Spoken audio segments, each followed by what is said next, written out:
Joined now by Lamond Pope of the Chicago Tribune. Been covering the White Sox now since 2019, you said? Correct. Okay, so today was day one of spring training. We saw pitchers and catchers officially report. What were some of your takeaways, as we heard from Will Venable as well? Yeah, it's that first day of school, right? You get the opportunity to see so many of the pitchers.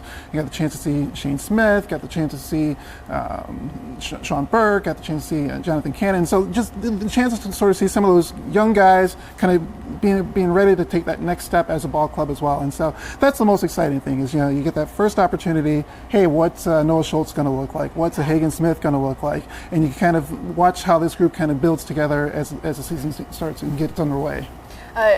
We were just talking about how, you've been covering the White Sox since 2019 here, and obviously Munitaka Murakami. He has brought in a ton of buzz. He's going to garner a lot of attention as well from fans, from the media, but really from an international standpoint as well for this team. What are your thoughts on the White Sox being able to go out and get him? Oh, that was another thing that was fun today, right? Watching him take some BP swings, hitting the ball out of the ballpark. The thing that the ball club needed last year was they lacked power. And here's someone who obviously has a ton of it. And so let's 56 see. 56 home runs in one season back in the NPB. Yeah, and so let's see how that translates over here in the big leagues. Obviously, the swing pattern, can he avoid the strikeouts? That's going to be something to watch.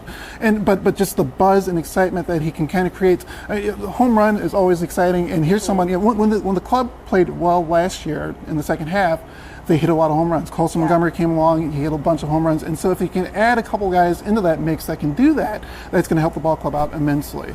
You talk about the second half of the season there, a lot of the players, as well as Chris Getz, Will Venable, they'll mention the momentum that they truly built there after the All-Star break. We saw really an offensive surge, especially from some of the younger guys here, Colson Montgomery. What do you anticipate this season really looking like for them, especially now when you have that young core that's got Major League experience under their belt? And that's the most important thing. I mean, and here's a ball club that the last few years they've gotten off to such terribly slow starts. And so one of the things that Chris talked about yesterday when we had the press conference was how can this team prepare during spring training to get them ready for the start of the season. I think they won 5 games in April last year, 6 the year before, 7 the year before that. And so they've been burying themselves early in the season these last 3 years. And so it's like, what can this ball club do to kind of get off to a nice start for April? Obviously, you start in March with the Brewers, and you also have the Blue Jays. And so there are going to be some challenges early on. But having that young core going on through one season already, having Colson up there for the 71 games, having Kyle Teal, having Edgar Carroll, have that experience behind the plate, because when you're rookies and you're kind of learning how to balance not only working with a new pitching staff but also trying to do well at the plate as well, that can be a challenge. And so having that sort of being able to sort of like breathe, take a breath and sort of go after things, that's going to be very helpful for those guys as well. What are you hearing around the league in terms of how they're viewing the White Sox heading into this upcoming season? It's an improved ball club. I mean, you take a look at all the offseason moves. I mean, not only Mune, but also you add an Anthony Kay on the pitching staff. You add a certain Anthony Dominguez who was phenomenal during the World Series to sort of solidify that bullpen. Those are some steps. It's going to be interesting what they do at center field, right? You lose someone like Luis Robert Jr., but you add someone like Acuna who could be an X factor for that position. And so you see overall them sort of moving in that right direction. How much further can they get better? That remains to be seen. You mentioned some of the guys really in the rotation here. I think Chris Getz has done a good job so far of creating some depth there, as well as real competition. I know Mike Vassell said on a podcast that, hey, I'm going to be competing for a spot there in the rotation. How do you think that shakes out for them with so many different options? I mean, so we have Shane Smith, Davis Martin. We have Davis Martin, and we have Anthony Kay. I think those are the three that are locked on in.